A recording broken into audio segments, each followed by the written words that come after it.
حج پر جا رہے ہیں تو یہ 5 باتیں ہمیشہ یاد رکھیں۔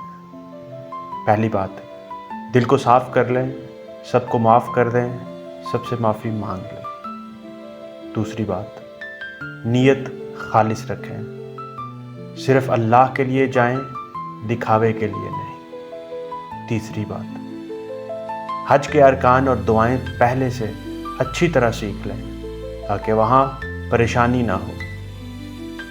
چوتھی بات، والدین، رشتہ داروں اور دوستوں کی دعائیں لے کر جائیں، یہ سفر دعا کا سفر ہے۔ پانچویں بات، صبر اور شکر کو اپنا ساتھی بنا لیں، یہی حج کے اصل زیور ہیں۔ اللہ آپ کا حج آسان، قبول اور بابرکت کرے، آمین یا رب العالمین۔